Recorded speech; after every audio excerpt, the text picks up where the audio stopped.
بھی وہ کمزور پڑا تو ساری زندگی سے ہاتھ دھو بیٹھے گا۔ اس لیے اس نے پہلے ہی خود کو سمجھا لیا تھا کہ اگر اسے اپنی بیٹی کی خوشحال عیش اور عشرت والی زندگی چاہیے تو یہ سب کرنا پڑے گا۔ وہ آکسیجن میں گہرا سانس بھرتا خود کو ریلیکس کرنے لگا۔ پاکستان نیوی کی چیکنگ پر وہ سانس بھی روک گیا تھا۔ مطلب وہ پہنچ گئے ہیں۔ بھائی اب معلوم ہوگا دولت کس کی ہے۔ ایک مکروہ مسکراہٹ اس کے لبوں پر آئی۔ ماں، چچی کو پتہ نہیں کیا ہو گیا ہے۔ بہزاد بھاگتا ہوا حدیث صاحب کے پاس بیٹھی انہیں ہمت اور حوصلہ دیتی نازیہ بیگم سے بولا۔ وہ دونوں گھبرا کر اٹھ کھڑے ہوئے۔ اللہ خیر کرے میری بہن، وہ حواس باختہ سی اوپر بھاگی۔ جب روم میں داخل ہوئی تو نیچے کلین پر ہادیہ بے ہوش پایا۔ ہادیہ وہ خوف اور دہشت سے چیختی ہوئی اس کے پاس پہنچی اور اس کے گال تھپ تھپا کر اسے پکارنے لگی۔ تم اسے بیڈ پر ڈالو نازی، میں ڈاکٹر کو کال کرتا ہوں۔ حدیث صاحب کی آواز پر وہ روتے ہوئے سر ہلا گئی، ورنہ تو دل کہہ رہا تھا کہ حارث کو بہت برا بھلا کہے جس نے اس کی چاند سی بہن کو زندگی تباہ کر دی۔ قصور اس کا بھی نہیں تھا۔ انہیں اپنی بہن کی شادی ایسے انسان سے کروانی نہیں چاہیے تھا اور اس کی بہن کو زندہ درگور کر دے گا۔ وہ تو کتنا اچھا انسان لگتا تھا، اتنی تمیز سے بات کرتا تھا، اور سب سے بڑی بات انہوں نے اپنی بہن کے لیے اس کی آنکھوں میں پسندیدگی دیکھی تھی۔ حارث نے ان کے سامنے اپنا کردار بہترین طور پر مثال کے طور پر پیش کیا تھا، پر اب دل کرتا ہے کہ وقت پیچھے لوٹ جائے اور وہ حارث کی آنکھوں سے نوچ کر پسندیدگی نکال دیں جس نے انہیں گمراہ کیا۔ اس کا چہرہ کھروچ کھروچ کر اس کا کالا مکروہ چہرہ سامنے لائیں۔ انہوں نے اپنے آنسوؤں پر باندھ کر آہستہ سے اسے بازو پر پکڑ کر بہزاد کی مدد سے بیڈ پر لٹایا اور کمفرٹ اڑا کر اس کے پاس بیٹھ گئی۔ کچھ ہی دیر میں لیڈی ڈاکٹر آ گئی تھی۔ حدیث صاحب اور بہزاد باہر تھے، نازیہ ڈاکٹر کے ساتھ اندر تھی۔ مسز حدید خان، آپ مہربانی کر کے انہیں اسٹریس فری رکھیں، ورنہ ان کے اور ان کے وجود میں سانس لیتے دوسرے وجود کی زندگی کو خطرہ ہو سکتا ہے۔ لیڈی ڈاکٹر نے اپنے پروفیشنل انداز میں انہیں خطرے سے آگاہ کیا تھا۔ نازیہ بیگم تو ان کی بات سے ہی الجھ گئی تھی۔ دوسرا وجود؟ انہوں نے ڈاکٹر کو سوالیہ نظروں سے دیکھا۔ آئی ایم سوری، کنگریچولیشنز، آپ کی سسٹر ماں بننے والی ہیں۔ وہ سن کر ڈاکٹر کا چہرہ دیکھنے لگی اور ڈاکٹر ان کی کیفیت سمجھ سکتی تھی۔ اتنے سالوں بعد پھر سے ہان مینشن میں نئے مہمان کی آمد پر ایسا ہی ری ایکشن تو بنتا تھا، اس لیے وہ مسکرا کر دوائیاں اور پرہیز ایک پیپر پر لکھنے لگی۔ ہوش میں آئی مسز حدید خان، وہ پلکیں جھپکاتی ہوئی بھیگی آنکھوں سے اپنی بہن کو دیکھنے لگی اور اس کو دیکھتے ہوئی بولی تو مسکرا دی۔ ہوش میں تو ہو، انہوں نے مسکرا کر کہا تو ڈاکٹر نے سر ہلا دیا۔ انہیں چند ہدایات دیتی حدیث صاحب سے مل کر وہ واپس روانہ ہوگی۔ کیا کہا ڈاکٹر نے؟ حدیث صاحب ناک کرتے ہوئے اندر داخل ہوئے اور نازیہ بیگم کو اپنی بہن کے پاس بیٹھنے کے لیے دیکھ کر پوچھنے لگے۔ نازیہ بیگم نے سوئی ہوئی ہادیہ کے سر پر ہاتھ رکھ پھیرا اور پھر حدیث صاحب اور بے چین سے کھڑے بہزاد کو دیکھنے لگے۔ مبارک ہو، آپ پھر سے تایا بننے والے ہیں، وہ مسکراتی ہوئی بولی۔ حدیث صاحب کچھ حیران اور پھر بہزاد کے یاہو کے نعرے پر مسکرا دیے۔ واؤ مام میری اور اسٹرا، او مائی گاڈ! وہ ہنستا کھلکھلاتا کچھ دیر پہلے کا غم بھول کر جھوم اٹھا۔ یہ واقعی ہان مینشن کے لیے جشن کی رات ہوتی اگر حارث ایسا نہ کرتا۔ میں ہنی کو بتا کر آتا ہوں، بہزاد ایکسائٹڈ ہو کر بولا۔ نہیں بہزاد، ہادیہ کو اٹھنے دو، وہ خود یہ نیوز انہیں دے دے گی۔ نازیہ نے بیٹے کو منع کر دیا، جس پر وہ اپنا سمو بنا کر لے گیا، پر چاچی کے ہوش میں آتے ہی اس نے اجازت لے کر سب سے پہلے خود یہ نیوز ایسٹرا تک پہنچائی تھی کہ اب تم نقلی ڈول سے کھیلنے چھوڑ دو اور اصلی ڈول کا سوچو۔ حدیث صاحب ایک کال آنے پر وہاں سے اٹھ گئے تھے اور پھر باہر چلے گئے۔ بہزاد اپنی ماں کے ساتھ اپنی چچی کے پاس بیٹھ گیا تھا۔ یہ تم کیا کہہ رہی ہو؟ اگر تم اسے بتاؤ گی نہیں تو وہ لوٹے گا کیسے؟ نازیہ بیگم نے سوچا تھا کہ وہ ہوش میں آ کر یہ نیوز سنے گی تو خوشی سے پاگل ہو جائے گی۔ اتنے سالوں بعد دعائیں رنگ لائی تھیں، اس کا ری ایکشن بھی دیکھنے لائق ہوگا، وہ بہت خوش ہوگی، پر اس نے یہ خبر سن کر ایسے اگنور کیا جیسے کوئی بات ہی نہ ہو۔ جب نازیہ بیگم نے کہا کہ حارث کو بتاؤ، شاید وہ خبر سن کر واپس لوٹ آئے، مگر ہادیہ نے انکار کر دیا۔ اگر اسے آنا ہوگا تو وہ آ جائے گا، میں اسے کسی وجہ سے نہیں بلا سکتی، اسے ایسے ہی آنا پڑے گا، اسے میرے لیے آنا پڑے گا جتنی میں نے اسے محبت کی ہے، اس کی برائیوں سمیت اسے عزت دی، اور اس سب کے لیے اسے واپس آنا پڑے گا۔ کیا میری محبت میں اتنی طاقت نہیں کہ وہ میری محبت کے لیے واپس آئے اور برائی کی جڑ کاٹ سکے اور اسے اچھا انسان بنا کر لوٹا دے؟ وہ روتی ہوئی بہن سے پوچھنے لگی تھی۔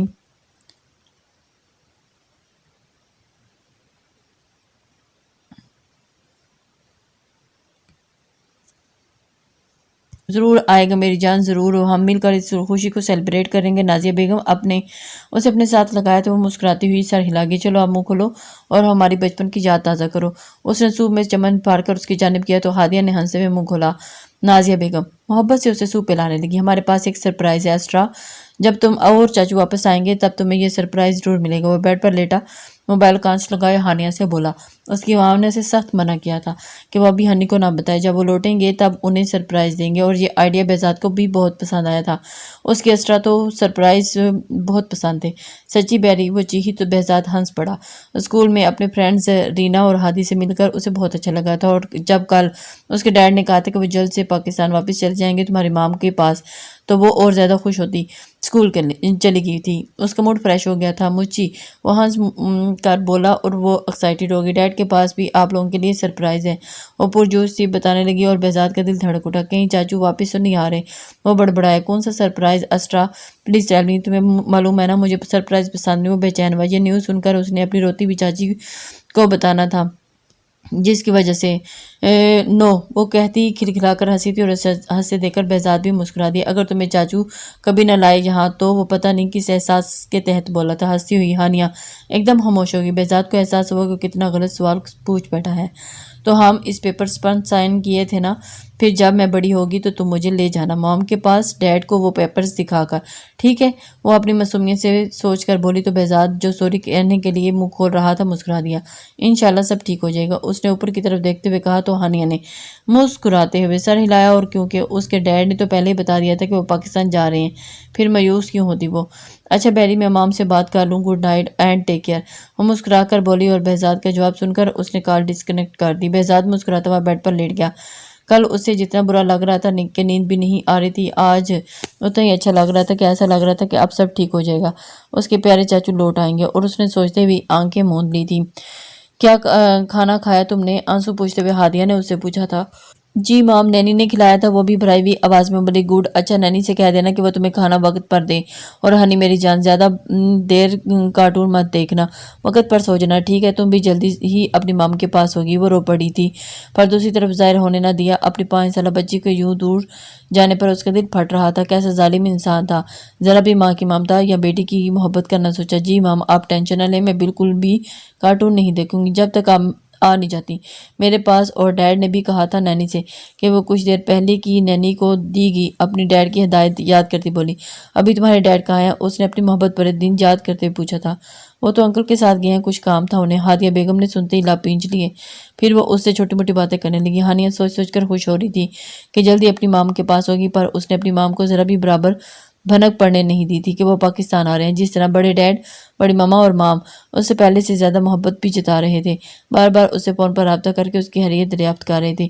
اچھا تو اسے بہت لگ رہا تھا، وہ اچانک وہاں جا کر سب کو حیران کر دینا چاہتی تھی، اور بتانا چاہتی تھی کہ اس کے ڈیڈ اتنے برے نہیں، وہ سب سے بہت پیار کرتے ہیں، یہ تو بس غصے میں ہو گیا ان سے، جس کا انہوں نے اپنی بیٹی سے سوری بھی کیا تھا، اور آئندہ کا پرامس بھی کیا تھا کہ اب وہ کبھی اس کی مام اور بڑے ڈیڈ یا بڑی مام اور خاص کر بیری اس کے دوست پر غصہ نہیں کریں گے، اور حارث صاحب اسے مطمئن کر دیا تھا، اس لیے وہ خوش آئندہ کا سوچ رہی تھی۔ کیا ہوا، ٹھیک ہے آپ؟ حدیث صاحب کو آنکھوں پر بازو رکھے لیٹا دیکھ کر نازیہ بیگم اس کے پاس بیٹھی اس کے سر پر ہاتھ پھیرنے لگی۔ ٹھیک ہوں، بس ویسے ہی لیٹے لیٹے بولے۔ البتہ ان کا بالوں میں ہاتھ پھیرنا اسے کافی سکون دے رہا تھا، اور پھر جو کچھ بھی دن میں حارث کی جانے پر مسلسل دکھنے لگا تھا اب وہ ریلیکس ہونے لگے تھے۔ میٹنگ کا کیا ہوا؟ انہوں نے آج کی میٹنگ کا پوچھا جس میں شرکت کے لیے وہ گئے تھے۔ کچھ نہیں، کل آخری فیصلہ ہوگا اور مجھے میرا عہدہ ملے گا۔ آئی تھنک ہوم منسٹر کا عہدہ دیں گے مجھے۔ آج ہی اسی پر ڈسکشن ہو رہی تھی، انہوں نے بتایا، جس پر نازیہ بیگم نے سر ہلا دیا۔ یہ بھی ایک اچھی سیٹ ہے، آپ کو کچھ کرنا چاہیے، اس سیٹ پر رہ کر بھی بہت کچھ کر سکتے ہیں، انہوں نے مسکرا کر کہا۔ تو حدیث صاحب نے سر ہلا دیا۔ کرنا چاہے انسان تو اس سیٹ کے بغیر بھی بہت کچھ کر سکتا ہے، یہ تو بس میں اپنے باپ کے خواب کو پورا کر رہا ہوں، کیونکہ ان کا خواب تھا کہ ان کا بیٹا سیاست میں جائے، اور میرا خواب تھا کہ میں بڑا آدمی بن کر اپنی کمائی سے غریبوں کا ایک وقت کا ہی ہو سکے تو پیٹ بھر سکوں۔ انہوں نے مسکراتے ہوئے اپنی آنکھوں میں سے بازو ہٹایا۔ کیوں؟ نازیہ بیگم نے مسکرا کر تجسس سے پوچھا۔ حدیث صاحب نے ان کا سر اپنے سینے پر رکھا۔ کیونکہ یہاں درد ہوتا ہے جب سوچتا ہوں کہ اللہ کا شکر ہے میں 3 وقت کا کھا رہا ہوں، اور میرے پیچھے کتنے غریب بچے بچیاں بھوکے پیٹ سو رہے ہوں گے، تو بہت درد ہوتا ہے جب کوئی ماں کہتی ہوگی ابھی پانی پی کر سو جاؤ، انشاءاللہ کل اللہ کچھ دے گا تو کھا لینا۔ ان کی آنکھیں سرخ ہوگی۔ انہوں نے نازیہ بیگم کا ہاتھ اپنے سینے پر رکھتے ہوئے گمبھیر لہجے میں کہا۔ نازیہ کی آنکھیں خود اس درد کو محسوس کرتی بھر آئیں جب ان معصوموں کے سر پر چھت نہ ہو تو فٹ پاتھ پر سوئے اچانک ہی آزاد کا شکار ہو جاتے ہیں، تب دل پھٹنے لگتا ہے۔ بارش یا طوفان میں کسی درخت کے سہارے لے کر چھپتے پھرتے ہیں، کسی دیوار کے سائے تلے بیٹھتے ہیں تو دل کرتا ہے کہ انہیں خود میں چھپا لوں۔ نازیہ بیگم بھیگی آنکھوں سے مسکرائیں۔ آپ کو معلوم ہے آپ کا بیٹا بالکل بھی آپ پر گیا ہے۔ انہوں نے مسکرا کر حدید صاحب کی آنکھوں کے سامنے اپنے معصوم خوبصورت سی آنکھوں والے بیٹے کا چہرہ گھوم گیا۔ میں کچھ نہیں ہوں، میں تو ایک گناہ گار بندہ ہوں، میں چاہتا ہوں وہ مجھ سے بہتر اور بہت اچھا انسان بنے۔ انہوں نے اپنی بیوی کی پیشانی پر لب رکھے تو کہا انشاءاللہ کہتی ہوئی مسکرائی۔ حارث ایسا کیوں نہیں حدید؟ ان کی مایوسی بھری آواز گمبھیر ماحول میں گونجی تھی۔ وہ ہم سے اچھا ہے یا برا نازی صرف غلط صحبت میں پڑ گیا۔ انشاءاللہ میں جب سیٹ ہو جاؤں گا تو اسے مجبور کر دوں گا واپس آنے کے لیے اور سارے غلط دوستوں سے بھی اس کی جان چھڑا دوں گا، یہاں پر اچھا سا کاروبار سیٹ کرا دوں گا اسے۔ اور انہوں نے اپنے مستقبل کے پلانز بتائے تو وہ سر ہلا گئی۔ ویسے ہادیہ کو چاہیے کہ وہ اسے بتا دیتی کہ اپنے بچے کا اس کا حق تھا جاننے کا اور شاید وہ اس سے لوٹ بھی آئے۔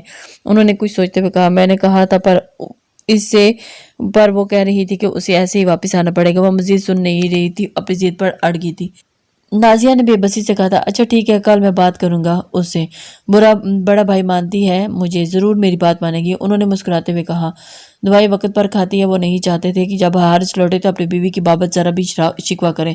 جی ابھی کھلا کر آئی ہوں، نازیہ بیگم نے ان کی تسلی کروائی۔ رات نے اپنی سیاہ چادر پورے آسمان پر اوڑھ کر اپنی سیاہی میں لپیٹ لیا تھا اور حارث پاکستان کی زمین پر قدم رکھ چکا تھا۔ اس سیاہ کی خوبصورتی بڑھاتے چمکتے ستارے، دلکش روشن چاند اسے مزید خوبصورت بنانے کے لیے اپنا حسن بخشتا تھا۔ سیاہ آسمان پر آسمان کی بنائی ہوئی یہ نعمتیں جتنا حسین منظر پیش کر رہی تھی، زمین پر آج اسی قدر خوف اور دہشت طاری تھی۔ اس دل دہلا دینے والی رات میں جب سب اپنے اپنے بستر میں دبکے ہوئے خواب خرگوش کے مزے لوٹ رہے تھے، تین وجود سیاہ کپڑوں میں ترقی کا حصہ بنے، آنکھوں میں اپنے مکروہ عزائم سے جائے، حدید خان کے عالیشان مینشن پر نظر ٹکائے دیوار کی آڑ میں چھپے کھڑے تھے۔ حارث نے گھر میں لگے کیمرے کو ڈی ایکٹیویٹ کر دیا تھا، جس سے انہیں پکڑے جانے کا کوئی خطرہ نہیں رہا تھا۔ گارڈز کی تعداد صرف 2 تھی جو اس وقت مین گیٹ پر کھڑے تھے۔ انہیں ہینڈل کرنا کوئی بڑی بات نہیں تھی، اس کے لیے وہ پورا پلان بنا چکا تھا۔ تم میرے ساتھ آؤ گے فواد، اور براق تم یہیں رکو گے، ہمیں باہر کی صورتحال سے آگاہ کرو گے، کوئی بھی گڑبڑ دیکھو تو سب سے پہلے الرٹ کرنا۔ حارث نے سرگوشی سے کہا اوکے۔ کان میں لگے آلے سے براق نے جواب دیا تھا۔ وہ اسے تھمز اپ کرتا ہوا آہستہ سے دیوار پھلانگ کر اندر لان میں اترا تھا۔ سائلنسر لگے پسٹل پر اس نے اپنی مضبوط پکڑ کی تھی۔ کوئی آواز آئی ہے وہاں سے؟ گارڈ نے پیچھے کی جانب اشارہ کرتے کہا تھا۔ ہاں آئی تو مجھے بھی ہے، چلو دیکھتے ہیں، دوسرے گارڈز نے پہلے کی تائید کرتے ہوئے کہا اور گن ہاتھ میں پکڑی الرٹ سا آگے بڑھا۔ میں یہی رکتا ہوں، تم دیکھو گیٹ کو اکیلا نہیں چھوڑ سکتے، پہلے والے نے کہا تو دوسرا گارڈ سر ہلا کر آگے بڑھنے لگا۔ لان میں لگے پولز کی روشنی میں وہ آگے بڑھا اور سائڈ پر لگے پودوں کو دیکھنے لگا۔ یہاں تو کچھ نہیں، پھر یہ آواز کہاں سے آئی؟ وہ بڑبڑاتا ہوا پودوں کے قریب پہنچا اور گن پیلٹ میں لگا کر یہاں وہاں دیکھنے لگا۔ پیچھے درخت کی آڑ میں کھڑے حارث نے اس کے منہ پر کلوروفارم سے بھیگا رومال رکھ کر اس کی مزاحمت کو ناکام کرتے ہوئے دوسرے ہاتھ سے اس کی گردن کا نشانہ لیا اور ٹریکر دباتے اسے آہستہ سے نیچے لٹا دیا۔ جاوید پہلے گارڈز نے کچھ دیر کے بعد دوسرے گارڈ کو پکارا تھا، اسے کوئی جواب نہ ملا۔ وہاں پوری طرح سے خاموشی چھائی ہوئی تھی۔ وہ گھبراہٹ کا شکار ہوتے گن پکڑے آگے بڑھا۔ درخت کی آڑ میں اڑتی ہوئی گولی بغیر آواز کے اس کے دماغ کا نشانہ لیتی اسے دھڑام سے زمین پر گراتی۔ اس سے پہلے کہ گیٹ پھلانگ کر اندر آتے فواد نے اسے بر وقت آگے بڑھ کر تھاما اور گھسیٹ کر ایک طرف ڈال دیا۔ فواد نے اس کی جیب سے چابی نکال کر آہستہ سے گیٹ کا لاک کھول دیا اور براق کو الرٹ رہنے کا اشارہ کرتے وہ دونوں آگے بڑھتے اندھیرے میں ڈوبے گھر میں دبے پاؤں داخل ہوئے تھے۔ انہوں نے سیاہ کپڑے، ہاتھوں پر سیاہ گلوز اور پاؤں میں سیاہ بوٹ پہنے ہوئے تھے، منہ پر سیاہ ماسک چڑھایا ہوا تھا کہ کوئی دیکھے بھی تو پہچان نہ پائے۔ دونوں کے قدم حدید صاحب کے کمرے کے سامنے رکے۔ حارث نے ہاتھ بڑھا کر دروازے کو تھوڑا سا پش کیا جو پہلے ہی ان لاک تھا۔ وہ شیطانی مسکراہٹ لیے اندر داخل ہوا کیونکہ جانتا تھا کہ اس کے بھابھی اپنے بیٹے کی وجہ سے دروازہ لاک کر کے نہیں سوتی تھی۔ وہ رات میں اکثر اٹھ کر ان کے پاس آ جاتا تھا۔ خیر اب تو وہ بڑا ہو گیا تھا پر ماں باپ کے ساتھ ساتھ سونے کی عادت نہیں چھوڑی تھی۔ کبھی کبھی اٹھ کر جا کر اپنے باپ کے سینے پر سر رکھ کر سو جاتا تھا۔ انسان کی کچھ عادت اس کی خود کی دشمن ہوتی ہیں، انجانے میں ہی اب یہاں بھی یہی حال تھا۔ بیٹے کے رات کو جاگ جانے کی عادت نے ممتا کو مجبور کیا تھا۔ دروازہ ان لاک رکھنے پر اور دشمن کو آسانی سے اپنا کام کر جانے کا موقع مل گیا تھا۔ اس نے دبے پاؤں کمرے کے اندر قدم رکھے اور دونوں چلتے ہوئے بیٹھ کے دائیں بائیں کھڑے ہو گئے۔ فواد نے نازیہ بیگم کے سوئے ہوئے چہرے کو دیکھتے ہوئے ہونٹ کو گول شیپ بنایا۔ اسے تو حارث کی بیوی بہت پسند تھی، انتہائی حسین اور معصوم سی، پر یہاں تو حارث کی بھابھی اس سے بھی زیادہ خوبصورت تھی۔ اسے مارنے کا سوچتے اس نے منہ بنایا۔ کیا ہوتا اگر حارث اس وقت اس کے ساتھ نہ ہوتا تو؟ اس شیطان نے اپنی غلیظ نظریں اس کے ایک ایک نقش پر دوڑاتے ہوئے سوچا اور ہاتھ میں موجود رومال کو آگے بڑھایا، اور حارث نے نفرت سے اپنے بھائی کے چہرے کو دیکھا اور فواد کا ہاتھ پکڑ لیا۔ فواد نے حیرت سے دیکھا، اسے ڈر ہوا کہیں اس کا ارادہ بدل تو نہیں گیا، مگر جب اس نے پسٹل آگے کی تو وہ سمجھ گیا کہ حارث ایک ہی بار میں کام ختم کرنا چاہتا ہے۔ وہ مسکراتا سوچنے لگا کہ کیا دولت کا نشہ رشتوں سے بھی زیادہ طاقتور ہے۔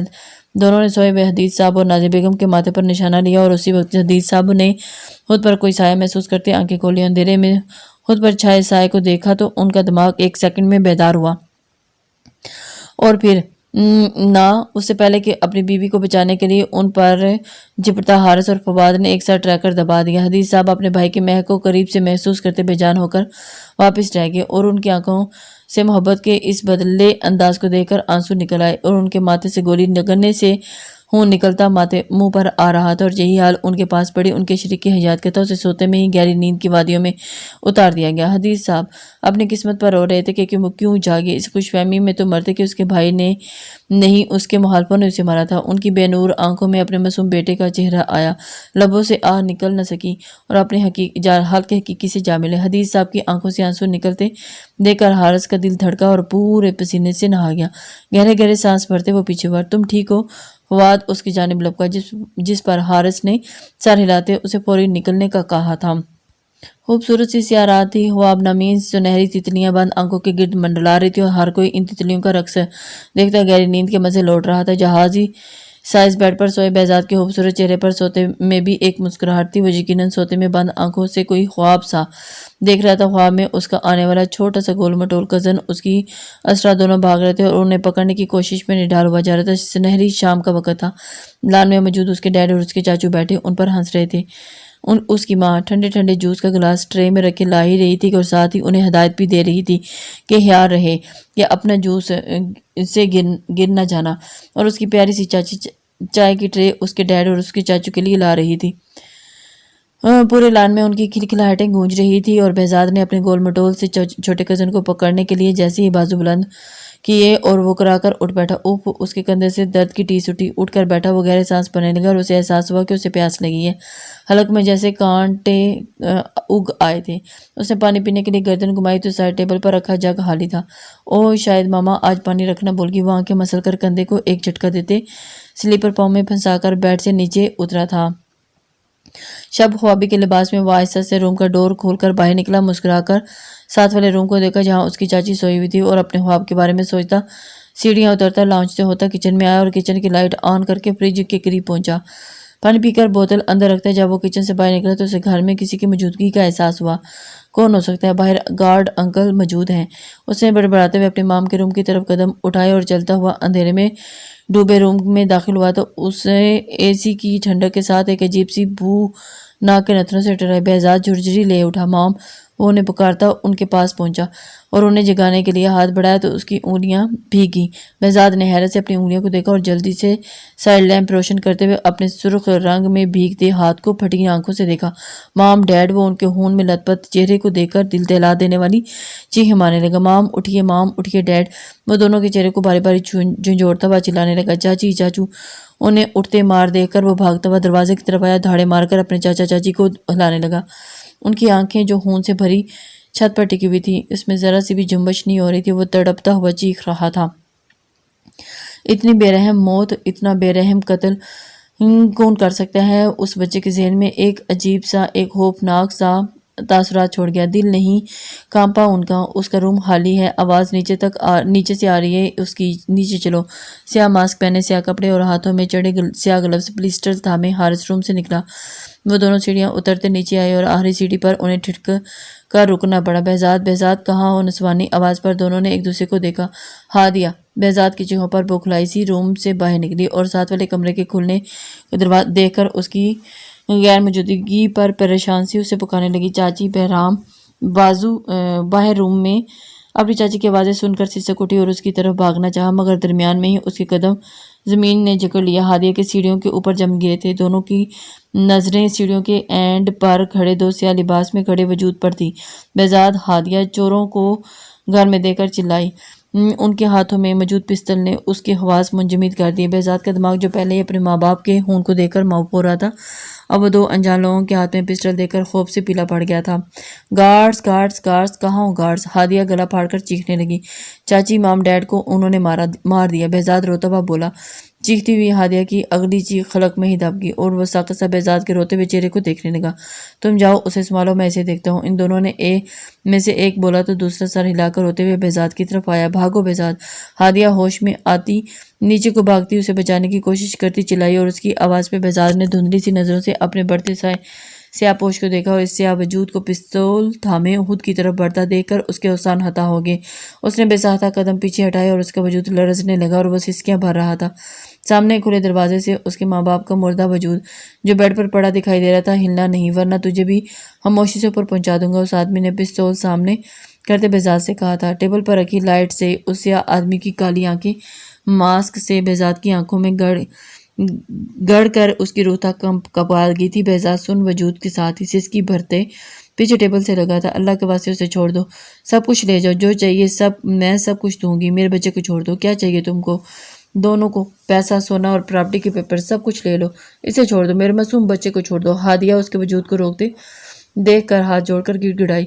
بہزاد کا ننھا سا دل پھٹنے کے قریب ہو گیا۔ ہا ہا ہا، سب کچھ ہمارا ہی ہوگا مگر اس کے اینڈ کے بعد، وہ آدمی کہہ کر لگا کر بولا۔ روتی ہوئی ہادیہ نے ٹھٹک کر اسے دیکھا۔ اندھیرے کی وجہ سے سیاہ سائے کے علاوہ کچھ دکھائی نہیں دے رہا تھا، پر وہ اسے پہچان گئی تھی۔ ہا ہا، حارث ستا تو تم؟ ہاتھ بڑھا کر اس نے چنا چاہا مگر اگلے ہی پل منہ سے ایک سسکاری نکلی جب اس سیاہ وجود نے ہاتھ میں پکڑی پستول کا ٹریگر دبایا اور اس کے پیٹ کا نشانہ لیا۔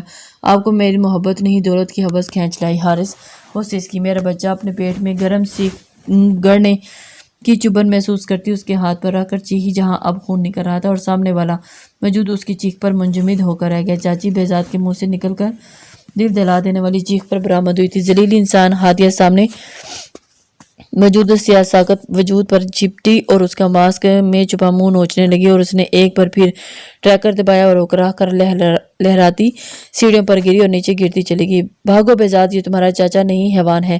سیڑھیوں پر گرتی ہادیہ بیگم کے گلے سے چیخ نکلی اور بہزاد کے سینے میں کسی تیر کسی طرح پیوست ہوگی۔ مارو اسے، دیکھ کیا رہے ہو؟ وہ سیاہ وجود پلٹ کر غیظ و غضب سے دھاڑا تو بہزاد ہوش میں آیا۔ اپنی موت کو سامنے دیکھ کر اس چھوٹی سی جان میں پتہ نہیں کہاں سے اتنی طاقت آ گئی کہ اپنے کی تین لاشیں دیکھنے کے بعد بھی اس نے ہمت کرتے ہوئے پیچھے ٹیبل پر رکھا بھاری ڈیکوریشن پیس دونوں ہاتھوں میں جکڑ کر اگلے ہی پل اس وجود کے سامنے منہ پہ دے مارا اور انہیں سنبھلنے کا موقع دیے بغیر ہی وہاں سے بیرونی دروازے کی طرف بھاگا۔ سیڑھی پہ کھڑے وجود جو نیچے بڑے ہادیہ کے خون میں لت پت وجود کو دیکھ رہا تھا اس ابداعت پر بوکھلا گیا۔ گدھے، وہ بھاگ گیا، حارث نے دھاڑتے ہوئے کہا اور بہزاد کا پیچھا بھاگا۔ تب تک وہ بہت دیر ہو چکی تھی۔ بہزاد گھر سے نکل چکا تھا اور براق پکڑو اسے باہر نکلا ہے، حارث اور فواد دونوں ایک ساتھ کہا۔ براق ہڑبڑا گیا۔ اس سے پہلے کہ وہ اپنے سامنے سے بھاگتے چھوٹے سے لڑکے کو پکڑتا تب تک وہ ہوا کی تیزی سے سامنے جاتی سڑک پر بھاگتا اس سیاہ ترین رات کے اندھیرے میں گم ہو گیا۔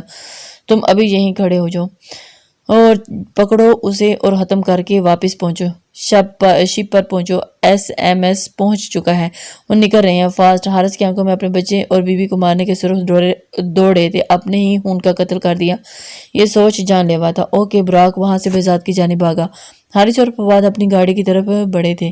سنسان راستے پر وہ کانپتا روتا بھاگتا، اسے معلوم نہیں تھا کہ وہ کتنا دور بھاگ آیا ہے، کہاں پہنچ گیا تھا، اسے کچھ بھی اندازہ نہیں تھا۔ اس کے سامنے تو صرف اپنے مام اور ڈیڈ کا خون میں لت پت چہرہ گم رہا تھا اور روتا گرتا پڑتا بھاگے چلا رہا تھا۔ اس کی چاچی جو اسے بچانے کے چکر میں خود اسے اپنے بچے سمیت ماری گئی تھی، اور مارنے والا کون تھا؟ ان کا اپنا، اس کی چچی کا شوہر، اس کے باپ کا سگا بھائی اور اس کی ماں کا کزن اور اس کا سگا چاچا۔ وہ زندہ کیوں تھا؟ کیوں بھاگ رہا تھا جب پیچھے کچھ بھی نہیں بچا تھا؟ نہ اس کا باپ، نہ اس کی ماں اور نہ ہی اس کی پیاری سی چچی۔ کون بچا تھا پیچھے؟ اسٹرا اس کے منہ سے سسکاری نکلی۔ سامنے سے آتی گاڑی سے ٹکرا کر وہ اچھل کر دور جا گرا۔ ظفر صاحب کے ساتھ بیٹھا ان کا بیٹا بہرام منہ پر ہاتھ رکھ کر چیخ اٹھا تھا اور وہ جو اچھل کر دور گرا تھا اور اس کے منہ سے آہ بھی نہیں نکلی تھی۔ او مائی گاڈ ظفر، یہ کیا کر دیا؟ مسز شمیم ملک گھبرا کر بولی۔ ایک جھٹکے سے گاڑی رکنے پر دونوں باہر نکلے۔ ڈرائیونگ سیٹ پر بیٹھے ظفر صاحب کا چہرہ دھواں ہو گیا۔ او نو شمی، یہ کیا ہو گیا مجھ سے؟ وہ ہیڈ لائٹس کی روشنی میں سڑک پر خون دیکھ کر گھبرا گئے۔ وہ تینوں امریکہ جا رہے تھے کہ ایئرپورٹ جاتے جاتے راستے میں یہ حادثہ پیش ہو گیا۔ میں دیکھتا ہوں یہیں کہیں ہوگا، اس زخمی وجود کو راستے کی طرف میں ڈھونڈنے لگے۔ مام اوشن بلو آنکھوں والا بہرام ڈرا سہما ہوا باہر نکلا اور آس پاس گھنے جنگلات کو دیکھ کر خوفزدہ ہو گیا۔ مزید روح پرسا منظر راستے میں پڑا خون تھا اور اس کے منہ سے چیخ نکل گئی۔ اسی چیخ نے بہزاد کو ڈھونڈتے براق کو متوجہ کیا۔ وہ ایک دم جنگل سے نمودار ہوا اور درخت کی آڑ لے کر سامنے کھڑے لڑکے کو دیکھنے لگا جس نے سفید کپڑے پہنے ہوئے تھے۔ ایک عورت پاس ہی کھڑی تھی، اسے چپ کروا رہی تھی۔ براق ڈینل نے مسکراتے ہوئے اسے اپنے نشانے پر لیا اور اگلے ہی لمحے ٹریکر دبا ڈالا اور سامنے موجود لڑکے کے منہ سے آ نکلی آہ! بہرام کی چیخ پر ظفر صاحب گھبرا کر اس کی جانب بڑھے اور مسز شمیم کو ساکت دیکھ کر اپنے بیٹے کے پیٹ سے نکلتے خون پر وہ چیختے ہوئے اس کی جانب لپکے ہی تھے کہ براق نے ایک نشانہ ان کی ٹانگ کا لے کر پستول کا رخ بہرام کی طرف کیا تھا اور ٹریکر پر دباؤ بڑھاتے اس معصوم کو لہولہان کرتے وہاں سے بھاگ گیا۔ مسز شمیم نے چیختے ہوئے آگے بڑھ کر اپنے جگر کے ٹکڑے کو خود میں پینچا اور اس کے بے جان وجود کو محسوس کرتی حلق کے بل چلانے لگی، میرا بچہ، میرا بہرام! بہرام آنکھیں کھولو! روتے ہوئے ظفر صاحب نے پہلے سیاہ فام کو بھاگتے دیکھا، پھر اپنی ٹانگ گھسیٹ کر اپنی بیوی کے قریب پہنچی اور ان کی نظریں کچھ دور پڑے لڑکے پر گئیں جو زمین پر پڑا کرا رہا تھا۔ تو کیا اسے مارنے آئے تھے؟ اور میرے بیٹے کو یہ لڑکا سمجھ کر کار کے سہارے وہ اٹھے اور اپنے ٹانگ پکڑ کر اس تک پہنچے۔ مام، ڈیڈ! بہزاد روتا ہوا درد سے اپنے ماں باپ کو پکار رہا تھا اور ظفر صاحب کے آنسو لڑکھڑا کر ان کے چہرے پر گرے۔ وہ اس کی طرف جھکے۔ وہاں سے گزرتی ایک گاڑی سے کچھ لوگ انہیں اس حالت میں دیکھ کر گھبرا کر باہر نکلے۔ کیا ہوا؟ حملہ ہوا ہے کیا؟ ان تینوں میں سے ایک لڑکا بھاگتا ہوا ایک مسز شمیم کے پاس پہنچا، دو ظفر صاحب کے پاس اور بہزاد کے پاس آئے، انہیں سہارا دے کر جلدی گاڑی میں بٹھایا۔ ظفر ملک کراتے ہوئے گاڑی سے موبائل لے کر اپنے دوست کمشنر سرفراز کو کال کرنے لگے تو دوسری طرف مسز شمیم سسکتی ہوئی بہرام ملک کے بے جان وجود کو سینے میں پینچے ہوئے تھی۔ کچھ پیچھے بہزاد خان کا نیم مردہ وجود پڑا ہوا تھا جسے اپنوں نے ہی ڈسا تھا۔ ظفر ملک اپنی ٹانگ کے درد سے کراتے ہوئے اپنے بیٹے اور بیوی کو دیکھتے ہوئے روتے ہوئے جلدی سے ان لڑکوں کو سٹی ہاسپٹل چلنے کا کہا تھا جو کہ جلد ہی سٹی ہاسپٹل پہنچ چکے تھے۔ ہوش کی دنیا میں قدم رکھتے ہوئے ظفر صاحب کو یہ دل دہلا دینے والی خبر سنائی گئی کہ ان کا بیٹا بہرام ملک اب اس دنیا میں نہیں رہا۔ ان کی بیوی کو کوما میں جا چکی تھی اور پھر انہیں اپنی کٹی ٹانگ کا احساس ہوا تو لہرا کر بیڈ پر گرتے دھاڑے مار کر رونے لگے۔ کمشنر سرفراز نے انہیں سنبھالنا مشکل ہو گیا۔ ان کا اکلوتا بیٹا ان کی آنکھوں کا تارا انہیں چھوڑ کر چلا گیا۔ یہ ایک باپ کیسے برداشت کر سکتا تھا؟ وہ اپنے دوست سرفراز صاحب کے سہارے اپنی سوئی ہوئی بیوی کو دیکھنے کے بعد اسے اور ہمیشہ کے لیے منہ موڑ کر جا چکے تھے۔ خوبصورت سے بیٹے کو دیکھنے لگے اور اسے سینے میں پیچھے پھوٹ پھوٹ کر روتے دھاڑے مارنے لگے۔ تب انہیں اچانک اس سے سکتے وجود کا خیال آیا تو سرفراز صاحب نے انہیں بتایا کہ وہ اس ایکسیڈنٹ میں اپنی آنکھوں کی روشنی کھو چکا تھا، لہٰذا انہوں نے بہرام کی آنکھوں کا نور اس کے حوالے کر دیا اور ابھی وہ ICU میں ہے۔ سرفراز صاحب نے یہ ساری بات خفیہ رکھی تھی۔ نیوز میں حارث صاحب کی اپنے بھتیجے کے لیے تقریریں سن رہے تھے پر وہ خاموش تھے، بلکہ اسے سخت سیکیورٹی میں رکھا ہوا تھا۔ وہ جانتے تھے کہ ضرور کچھ گڑبڑ ہے، دنیا اس جھوٹے انسان کے مکروہ آنسوں کے جال میں پھنس سکتی تھی، مگر وہ نہیں۔ مسز شمیم کے ہوش میں آتے ہی ان کے بین دل چیر رہے تھے۔ ڈاکٹر کا کہنا تھا کہ ابھی انہیں کوئی سیڈ نیوز دی تو ان کی جان کو خطرہ ہو سکتا تھا۔ اس پل انہیں سنبھالنے کے لیے بہزاد کو بہرام کے طور پر ان کے سامنے کر دیا، پر انہیں کیا پتہ تھا کہ ہوش میں آتے ہی ان کے منہ سے جو کہانی سننے کو ملی تھی وہ ہمیشہ کے لیے اسے بہرام ملک ہی بنا دے گی۔ وہ معصوم جب ہوش کی دنیا میں آیا تو اس نے اپنے ماں باپ اور چاچی کے لیے چلانا شروع کر دیا۔ ظفر صاحب اس کی آنکھوں کے آپریشن کا خیال کرتے بہت مشکل سے اسے چپ کروانے میں کامیاب ہوئے تھے۔ اب وہ مسلسل نیند کے انجیکشن کی زیر اثر تھا، پر اب اسے انجیکشن نہیں لگایا گیا بلکہ اسے محبت سے چپ کروایا گیا تھا۔ اوشن بلو آنکھوں سے روتے ہوئے ظفر صاحب کو دیکھتا انہیں اپنا بہرام ہی لگا، پر در حقیقت وہ بہزاد تھا، بہزاد خان۔ ظفر صاحب نے کافی دن بعد بہلا پھسلا کر اسے حقیقت معلوم کی اور ٹی وی پر حارث صاحب کے جلوس کو دیکھا جہاں وہ چیخ چیخ کر کہہ رہا تھا کہ اس سیاست کی وجہ سے میرے بھائی اور میرے خاندان کا نام مٹا دیا گیا۔ اب میں آتا ہوں اس سیاست میں، دیکھتا ہوں کون مجھے مارتا ہے۔ بزدلوں رات کی سیاہی میں وار کرتے ہو، معصوموں کو مارتے ہو دن کے اجالے میں، اور پھر معلوم ہو کتنے بہادر ہو تم۔ اس کی افسوس بھری تقریر سے لگ رہا تھا کہ اتنا دکھ اسے اپنے بھائی کا نہیں تھا جتنا وہ سیاست میں گھسنے کی کوشش کر رہا تھا۔ صبح ملازموں کو جب خان مینشن کی سیڑھیوں پر بڑی ہادی اور بیڈ پر پڑے حدید خان کے ساتھ ان کی بیوی کی لاش ملے تو انہوں نے چیخ چیخ کر سارے لوگ اکٹھے کر لیے اور پھر پولیس کو انفارم کیا۔ پولیس نے ان کے بھائی حارث سے رابطہ کیا اور اسے پاک آنے کا کہا۔ وہ انجان بنا پاکستان آیا۔ جب وہ وہاں اپنے بھائی اور بھابھی اور بیوی کی لاشیں دیکھی تو پاگل سا ہو گیا تھا۔ اس کی 5 سالہ بیٹی روتی ہوئی اپنی مام کے وجود سے چمٹ گئی۔ وہ دھاڑے مار کر روتا ہوا اپنے بھائی کو جھنجھوڑنے لگا۔ 5 سالہ ہانیہ خان کو جب اپنے بیری کی غیر موجودگی کا احساس ہوا تو وہ چیختی پکارتی پورے گھر میں اسے ڈھونڈنے لگی، چلاتی ہوئی اسے پکارتی رہتی، پر اسے نہیں آنا تھا، وہ تو نہیں آیا۔ ہر سب بہزاد کی لاش کی گمشدگی پر کافی پریشان تھے۔ ملک بھر میں ایم این اے حدید کے قتل کی دل دہلا دینے والی خبر منظر عام پر آئی تو کچھ لوگ کچھ دن واویلا کرتے رہے، دکانیں بند کیے، راستے پر نکل آئے اور انصاف کی چیخو پکار مچا دی، پر پولیس کو کوئی ثبوت نہ ملا مجرم کا۔ پکچرز آہستہ آہستہ ملک میں چلتی گرم سرد ہواؤں میں حدید خان کا قتل کہیں دور کی فضا کی طرح فضا میں اڑ گیا یا اسے دفنا دیا گیا۔ حارث خان، فواد چوہان اور براق ٹینر اپنے منصوبے میں کامیاب ٹھہرے۔ کچھ سال صبر اور افسوس میں گزارتے وہ اپنی زندگی میں مصروف ہو گئے اور حارث صاحب نے اپنی قسمت سیاست میں آزمانی شروع کر دی۔ کافی بار شکست کھانے کے بعد انہوں نے ہمت نہیں ہاری، آخر کر وہ الیکشن جیت گئے۔ فواد نے اپنے بیٹے کے لیے ان کی بیٹی کا ہاتھ مانگا جو گمسم سی کونے میں چپ چاپ سی بیٹھی رہتی تھی۔ ہادی اسے پکڑ کر باہر لے آیا کرتا تھا، جس طرح اس نے اس کا برے وقت میں ساتھ دیا تھا اس طرح وہ اسے واپس زندگی میں کی طرف کھینچ لایا تھا۔ پھر اپنے باپ کے مقصد نے اسے ایک اچھے دوست کی منزل دکھا میں دھکیل کر برا بنا دیا تھا اور اس کے سامنے سال گزرتے گئے اور بیری صرف اس کے دل اور روح تک محدود ہو کر رہ گیا تھا۔ کبھی وہ اسے کہیں کھیلتے کودتے نظر آتا تو وہ بھاگ کر وہاں جاتی، پر وہی وحشت بھری حقیقت اور مایوس ہو کر روتی اپنے باپ کے سینے میں چھپ جاتی۔ ہر سب اسے بہت مشکل سے ان یادوں سے باہر کھینچ لائے تھے۔ انہیں کوئی شک تھا کہ بہزاد زندہ نہ ہو۔ وہیں قریب جنگل میں ایک بچے کی لاش جسے جنگلی جانوروں نے نوچا ہوا تھا ملنے پر انہیں یقین ہو گیا کہ بہزاد کی ہی ہوگی۔ انہوں نے اپنی مصروفیت کی وجہ سے کوئی ایکشن نہ لیا، پر ان کے سر پر جو خطرہ منڈلاتا رہتا تھا وہ ٹل گیا تھا۔ وہ اب پرسکون ہوتے اپنی زندگی میں مصروف ہو گئے۔ ہانیہ خان بھی روتی سی سکتی اپنی زندگی کی طرف لوٹ آئی تھی، البتہ دن میں جو پرچھائیاں اس کے سامنے گھومتی رہتی تھی وہ رات کو سونے کے بعد خوفناک خواب کی صورت میں آنکھوں میں ناچنے لگتی۔ وہ چیختی ہوئی سر رات جاگتے گزارتی اور اس کی ایک ہی صدا ہوتی، یا اللہ میرے بیٹی کو لوٹا دو۔ دوسری طرف بہزاد خان جو اپنی سیاہ آنکھوں کی جگہ اوشن بلو آنکھیں دیکھ کر ششتر سا اپنے سامنے کھڑے دو مہربان وجود کو دیکھ رہا تھا۔ ظفر صاحب اور سرفراز صاحب دونوں حارث خان کی پلاننگ سمجھ گئے تھے۔ پبلک کی ساری ہمدردیاں اس کے ساتھ دیکھ کر وہ پریشان تھے کہ اب کیا کریں۔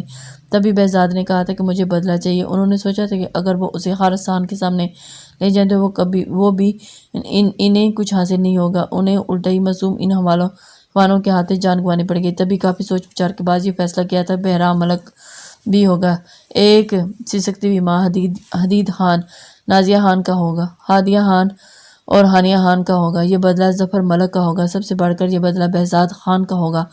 امریکہ جا کر زندگی کے سفر میں اس نے ایک مقصد سامنے رکھا تھا، جس دولت کو پانے کے لیے، جس حرام شہرت کو حاصل کرنے کے لیے ان دونوں نے اپنوں سے لے کر معصوموں کو بے دردی سے گہری نیند سلایا تھا، انہیں دھول چٹانی تھی، انہیں شہرت سے ذلت اور رسوائی کی حد تک لانا تھا۔ وہ سب موت کی بھیک مانگیں گے۔ کافی سوچ بچار کے بعد، مشورے کے بعد ظفر صاحب نے یہ قدم اٹھایا اور اللہ کی طرف سے ایک بیٹے کے جانے کے بعد انہیں دوسرے بیٹے سے نوازا گیا، جسے انہوں نے اپنے سگے بیٹے کی طرح ہی دل سے لگایا۔ اس کے زخموں پر مرہم لگاتے اسے اس کی مٹی کے وجود میں فولادی بنایا اور اسے مضبوط بنا کر دنیا کے سامنے بہرام بہزاد ملک کے روپ میں لائے۔ اس کی آنکھیں تو ان کے بیٹے کی تھیں جو اس کی کمی کو پورا کرتی تھی، پر اب احساس بھی اس کا آنے لگا تھا۔ وہ تھا ہی اتنا پیارا بچہ کہ اس نے کبھی یہ احساس ہی نہیں دلایا کہ وہ ان کا بیٹا نہیں، کسی اور کا خون ہے۔ ظفر صاحب اسے دیکھتے تو تڑپ اٹھتے، کیسے کوئی اتنا ظالم ہو سکتا ہے؟ سگے چچا نے اتنے معصوم کو اس طرح برباد کیا، بلکہ اپنے بھائی کو دولت کی ہوس میں راستے سے ہٹا دیا۔ حدید خان سے ان کی کبھی آمنے سامنے ملاقات تو نہیں ہوئی، پر اکثر ان کے نرم لہجے میں غریبوں کی محبت دیکھتے رہتے تھے۔ ان کی سخی طبیعت کو سراہتے ہوئے وہ کافی متاثر تھے، ان کی شخصیت میں وہ انہیں نوجوانوں کے آئیڈل تھے۔ انہوں نے نہ صرف کافی غریبوں کی گھروں کے بھوک سے تڑپتے ہوئے بچوں کا پیٹ بھرا تھا، بلکہ کافی بے سہارا لوگوں کے سروں پر بھی چھت بھی دی تھی۔ ان پر اللہ کا خاص کرم تھا، وہ ان سب میں اتنا محو ہو گیا تھا کہ آستین میں پلتے سانپ کو دیکھ نہیں سکا۔ وہ حیوان محبت کا چولا پہنے عزیز ہستی کے بھیس میں انہیں نوچ کر گیا تھا۔ مسز شمیم کوما سے 3 سال بعد ہوش میں آئی اور اپنے بیٹے کے لیے تڑپنے لگی۔ تب ظفر صاحب نے انہیں ساری حقیقت بتاتے ہوئے بہزاد کو سامنے کیا۔ مجھے معاف کر دیں، میری وجہ سے آپ سب کی زندگیاں بکھر گئیں، بلکہ ایک معصوم کی جان بھی میری وجہ سے چلے گی۔ آپ چاہیں تو اپنے بیٹے کا بدلہ مجھ سے لے سکتی ہیں، وہ مار کر اپنی ممتا کو سکون پہنچائیں۔ میں اف بھی نہیں کروں گا مام۔ وہ ان کے پاؤں میں گر گیا، پر مسز شمیم تو اس کے منہ سے مام سن کر ہی ساکت ہو گئی تھی اور ان کے کانوں میں اپنے بیٹے کی آخری سسکی گونجی تھی۔ وہ بھی تو درد سے ایسے ہی تڑپا تھا، اپنی ماں سے ملے بغیر چلا گیا۔ ایک بار پھر اپنی ماں کو نہ دیکھا اور اس کے بغیر کیسے رہیں گی۔ اس کی آنکھیں دیکھ کر انہیں لگا کہ جیسے بہرام خود ان کے سامنے کھڑا ہو۔ وہ ان سے رو رو کر معافی مانگ رہا تھا اور ان کا دل یہ سوچ کر پھٹنے لگا کہ وہ دھاڑے مارتی بہزاد کو اپنے سینے میں پینچ گئی۔ ان دونوں شوہر بیوی نے نہ صرف اس کی بہترین تربیت کی تھی بلکہ اسے اپنے ہاتھوں کا چھالا بنائے رکھا، اور بہرام نے بھی ظفر صاحب کی ایک ٹانگ کو دیکھتے ہوئے ان کے ہارے ہوئے وجود کو سہارا دیا، بلکہ اپنے اسٹڈیز کے ختم ہونے کے بعد اپنے ڈیڈ ظفر ملک سے تجربہ حاصل کرتے ہوئے ان کے کاروبار کو زمین سے آسمان تک پہنچایا، انہیں بزنس کی دنیا میں بے تاج بادشاہ کا اعزاز دلوایا اور ان کے بیٹے بہرام ملک کے خواب کو سچ کرتے ہوئے دن رات ایک کر دیے۔ محنت، لگن اور جنون نے بہرام ملک کو 29 سالہ famous business man tycoon of the world کا خطاب دیا، بلکہ کئی ایوارڈز بھی اپنے نام کیے۔ مسز شمیم جہاں خوش تھی اپنے بیٹے کو کامیاب دیکھ کر، وہیں بہزاد کی شخصیت کو گمراہ دیکھ کر ظفر ملک اور سرفراز جنیجو فکرمند بھی رہنے لگے۔ ان کا بہزاد سے ذکر بھی کیا، جس پر اس کا ایک جواب ہوتا: دنیا بھلا سکتی ہے بہزاد خان کو، مگر ایک ہستی ہے جو اسے کبھی نہیں بھول سکتی، اسے بس اسی سے ہی پہچان چاہیے، باقی کسی کی نہیں۔ سرفراز صاحب نے اسے پولیس میں آنے کی آفر کی، پر اس نے سہولت سے انکار کر دیا۔ 15 سال بعد اس نے اسی سرزمین پر قدم رکھا جہاں سے وہ بکھر کر گیا تھا۔ پہلے وہ ہارا بہزاد تھا، اب اس دنیا پر ایک فتح حاصل کرنے والا بہرام ملک۔ یہاں آ کر اس نے سب سے پہلے اپنی اسٹرا کو دیکھنا چاہا، پر اسے شاک لگا جب معلوم ہوا کہ اس کا نکاح ہونے والا ہے، وہ بھی اپنے ہی دشمن کے بیٹے سے۔ یہ سب جان کر اپنی اسٹرا کو مطمئن دیکھ کر وہ پاگل سا ہو گیا۔ اس کا دل کیا کہ ساری دنیا تہس نہس کرا دے، اس کی اسٹرا اسے کیسے بھلا سکتی ہے؟ وہ پاگل بنا، اس کے لیے دن رات کاٹ رہا تھا، تڑپ کر جی رہا تھا، پر وہ اسے کچھ سال بعد ہی بھلا گئی۔ یہ کیسے ممکن تھا؟ ہانیہ خان نے بلایا تھا، بہزاد خان نے تو نہیں۔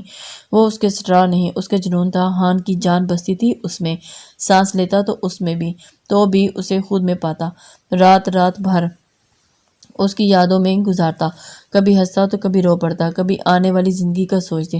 اپنے ماں باپ، جان سے پیاری چچی، خود سے زیادہ عزیز اس کی آتی جاتی سانسوں کی روانی ہانیہ خان، اس کے اسٹرا اسے بھول چکی تھی۔ وقت کی دھول میں اس کا احساس مٹ گیا، وہ تو قرض چکانے گیا تھا، فرض تو اس کا یہیں پاکستان میں تھا۔ اسے دکھ اس کے نکاح پر نہ ہوا، اسے دکھ اسے بلائے جانے پر تھا۔ اسے معلوم اسٹرا اسے بدل کر ہانیہ خان پہ تھا، وہ جو اس کا بحری اس کا بہزاد بن کر واپس آیا تھا، وہ دوبارہ بہرام ملک کے سرد خور میں آیا تھا۔ جس خاموشی سے بہرام ملک اس دنیا سے روٹھ گیا تھا، اتنی خاموشی اور سکوت کے ساتھ دوسرا وجود سر اٹھانے لگا، جو در حقیقت تھا بہزاد خان کا، پر اسے دنیا میں بہرام بہزاد ملک کے نام سے جانا جاتا تھا۔ حارث خان کی لمبی پلاننگ اور کتوں کی طرح اس کی تلاش میں اس کے آدمیوں کو دیکھتے انہوں نے بہزاد کو منظر عام سے غائب کرنے کا فیصلہ کیا۔ وہ چاہتے تو حارث خان اور فواد چوہان کے خلاف بھی ایکشن لے سکتے تھے، پر اس سے کیا ہوتا؟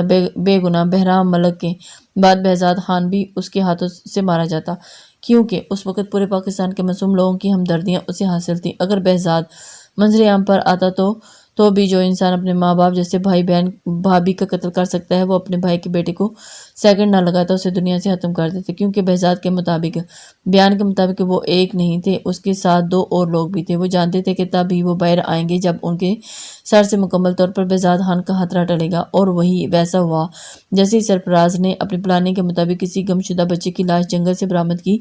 حارث خان نے میل ملاپ اور دکھ بانٹنے کی صورت میں فواد چوہان اور براک ڈینل جیسے دوست منظر عام پر آئے۔ پھر یہاں بدلے کی بنیاد نہیں، شطرنج کی بنیاد رکھی گئی۔ اسرا کا یوں بیری کو بھول جانا اور اسے اندر سے توڑ پھوڑ دیا تھا۔ ہادی چوہان کو اس نے دیکھا تو نہیں تھا، پر بچپن میں اس کا نام ضرور سنا تھا ہانیہ کے منہ سے۔ وہ اسے بتاتا تھا کہ کیسے وہ بھوکا پڑا رہتا تھا گھر میں، اور کسے وہ جا کر نینی کے ساتھ اسے لے کر آتی اور کھانا اسے گھر کھلاتی تھی۔ بہزاد کی ساری توجہ ہادی چوہان کی طرف پلٹ کر آئی تھی اور اس کی پس منظر میں دبی شخصیت کو ابھارنے لگی۔ ہادی چوہان ایک کٹ پتلی، اپنے باپ کی انگلیوں پر نہ چاہتے ہوئے بھی ناچنے والا، بچپن سے جو اس کے اندر خوف ڈالا گیا تھا وہ آج تک اس کے اندر، اس کے دل میں کسی کونے میں موجود تھا۔ اس نے محبت صرف اپنی ماں روشانِ چوہان سے ہی کی تھی۔ وہ دکھنے میں جتنے مکروہ عزائم کے ساتھ خانیہ کے سامنے آتا تھا، اتنا ہی اندر سے ٹوٹا ہوا تھا، اور اس کی آنکھوں کی چمک در حقیقت آنسوؤں کی نمی ہوتی۔ وہ ایک معصوم سا نوجوان تھا جو بظاہر ڈرا ہوا تھا، اور اس کے باپ نے جو قد میں تو بڑا ہو گیا تھا، پر اپنے اندر ہی اندر اس کونے میں سسکتے وجود کو سہارا نہ دے سکا۔ فواد چوہان نے سب سے پہلا قتل اپنی بیوی کا کیا تھا۔ پراگ ٹینل کو وہ پسند آ گئی تھی اور وہ اسے اپنے ساتھ پارٹی میں لے جانا چاہتا تھا، پر یہ روشانے چوہان کو قطعی منظور نہیں تھا کہ وہ ایک غیر مرد کے ساتھ باہر جائے۔ اسی وجہ سے اس نے اس کو انکار کیا تھا۔ وہ آزاد ملک میں پلی ضرور تھی، پر اس نے اسلام کو پڑھا تھا۔ وہ ایک اچھی مسلمان عورت تھی جس نے اپنے شوہر کے سوا کسی غیر مرد سے ملاقات تو دور کھڑی بات تک نہ کی تھی۔ وہ کیا ایک عیاشی انسان کے ساتھ بھی رات کو پارٹی میں نہ جاتی؟ وہ اس کے انکار کے فواد جیسے حیوان نے انا کا مسئلہ بنا لیا اور اپنے دوست کے سامنے شرمندہ ہونے کی صورت میں دونوں نے مل کر اسے ایک ایکسیڈنٹ کا نشانہ بنایا۔ بیوی کی موت کے بعد وہ دنیا کے سامنے بکھر گیا کہ اسے اپنے بچے کا خیال نہ رہتا، جسے چھوٹی سی 5 سالہ ہانیہ اپنی نانی کے ساتھ آ کر لے جاتی اور پھر چھوڑ جاتی۔ اگر وہ کسی دن نہ آتی تو وہ سارا دن بھوکا بیٹھا اس کی راہ تکتا رہتا۔ آخرکار نیند کی مہربان پری اس معصوم پر نازل ہوتی اور اسے اپنی آغوش میں لیے تھپک کر سلا دیتی۔ وقت کے ساتھ کبھی بھوکا تو کبھی پیاسا اس نے جینا سیکھ لیا تھا۔ پھر فواد چوہان اس کا خیال تب آیا جب خدیج خان کی ساری پراپرٹی اس کی بہو ہانیہ کے نام ہوئی۔ اس دن سے اس نے معصوم سے ہادی کے دماغ میں یہ بات کسی لوہے کی سیخ کی مانند اس کے دماغ میں ڈالی کہ بڑے ہو کر تمہیں ہانیہ خان سے شادی کرنی ہے اور اس کی پراپرٹی اپنے نام کروانی ہے۔ اسے ڈھونگ کرنا ہے محبت کا اور اپنے پن کا۔ دوسری طرف ہادی چوہان کے دل میں تو وہ ایک انمول دوست کی طرح بسی تھی۔ وہ چھوٹا نہیں تھا، 10 سال کا تھا، سب کچھ سمجھتا اور جانتا تھا، کیسے دھوکہ کرتا اپنی انمول پری سے، کیسے اسرا کو دکھ پہنچاتا جو پہلے ہی بہری کے لیے تڑپتی رہتی تھی۔ ایک زخم کے بعد اس معصوم کے ساتھ وہ کیسے کھیل سکتا تھا؟ وہ اس حیوان کا خون ضرور تھا، پر اس سے طاقتور اس کے سینے میں اس کی ماں کا خون تھا جو اسے بھٹکنے نہیں دے سکتا تھا۔ دھوکہ کرو گے، دل توڑو گے، جہنم پاؤ گے۔ اسے جہنم کی آگ نہیں چاہیے تھی، اسے تو اپنی ماں کے پاس جانا تھا جو اسے راتوں کو آ کر اسے گود میں سلاتی تھی۔ وہ تو اس کے لیے تڑپتا تھا، نہ کہ اس کی دولت کے لیے۔ جس انسان کی راہ تکتا تھا اور جس پیٹ میں بھوک لگتی تھی، جب پیٹ میں بھوک لگتی تھی تو وہ اس کا خیال کرتے اسے بھوکا نہیں رہنے دیتی تھی۔ کیا ایسے انسان کی راہوں کا کانٹا بن جاتا؟ کیسے کر لیتا وہ اس کے ساتھ ایسا؟ کیسے ہادی چوہان ہانیہ خان کی تکلیف دیتا جو اس کے آنسو پوچھتی تھی، اسے اپنی ماں کے پاس لے کر جاتی تھی اور کہتی، مام میرے دوست کو پیار کریں تاکہ وہ روئے نہ، اگر یہ رویا تو میں بھی روؤں گی، مجھے میرا دوست مسکراتا چاہیے۔ اس کے لبوں پر مسکراہٹ لانے والی ہستی کی مسکراہٹ کیسے وہ نوچتا؟ وہ تو صرف دولت کے لیے، پر اسے مجبور کیا گیا۔ اس معصوم کے انکار پر اسے پیٹا گیا، اس سے جانوروں والا سلوک کیا گیا اور اس کا حیوان جیسا باپ اسے اپنی بربریت کا نشانہ بناتا۔ اس معصوم کے دماغ کو نوچ کر اس میں بٹھایا گیا کہ تمہیں ہانیہ خان سے ساری پراپرٹی حاصل کرنی ہے اور اس کے لیے ابھی سے اپنے دماغ کو تیار کرو۔ پھر وہ کیا کرتا؟ گھٹنے ٹیکنے کے علاوہ بہزاد سے جو اپنے باپ کی طرح سمجھ رہا تھا، اس کی حقیقت جان کر گہری سوچ میں چلا گیا۔ جو ہادی ہانیہ کے سامنے تھا اصل ہادی نہیں تھا، اصل تو وہ تھا جو تنہائی میں بیٹھا ہوتا۔ وہ اس سے جڑی تھی رمیسا، ہادی چوہان کی محبت، ایک غریب معصوم سی لڑکی۔ رمیسا ایک چھوٹی سی لڑکی جس کا باپ فواد چوہان کا باڈی گارڈ تھا۔ فواد چوہان پر ہوتے دشمنوں کے حملے میں وہ مارا گیا، یہ تو دنیا جانتی تھی، جبکہ حقیقت تو یہ تھی کہ اسے نشانہ بنا کر چھلنی کر دیا گیا گولیوں سے، کیونکہ وجہ اسے معلوم ہو گیا تھا کہ فواد چوہان نے اپنے دوست براگ ٹینر کے ساتھ مل کر اپنی بیوی کا قتل کیا تھا۔ یہ بات باہر جاتی یا کسی کو معلوم ہوتی، اس سے پہلے ہی فواد چوہان نے اسے اپنے آدمیوں کے اچانک حملے کے سپرد کر دیا۔ یہاں ایک نہیں، ایسے ہزار تھے جو ان کے سیاہ بھیس کو دیکھتے مختلف حملوں کا اچانک شکار ہوتے، اپنی جان سے ہاتھ دھو بیٹھے تھے۔ پیچھے پھر ان کی فیملیز کا وہی حال ہوتا جیسے رمیسا اور اس کی ماں کا ہوا تھا۔ وہ بیمار ماں کے بیڈ پر پڑنے کی وجہ سے اس کی دوائیوں کے لیے پھول بیچنے لگی تھی اور اپنی پڑھائی، اپنے خواب چھوڑ کر۔ یہ سب جان کر بہزاد کا دل نوچ کر انہیں ٹکڑوں میں تقسیم کر دے، پر اتنی آسان موت نہیں، یہ سوچتے ہی وہ مٹھیاں پیچ کر رہ جاتا۔ پاکستان آتے ہی آجی سرفراز جنیجو نے اس کے حوالے ایک گارڈ کیا تھا جس کا نام انسپیکٹر کریم تھا۔ ویسے تو بہرام بہزاد کو اس کی ضرورت نہیں تھی، وہ خود 1 ہزاروں کے برابر تھا، پر اس کھیل میں ان کا بڑا حصہ تھا انسپیکٹر کریم اور کیپٹن عبداللہ۔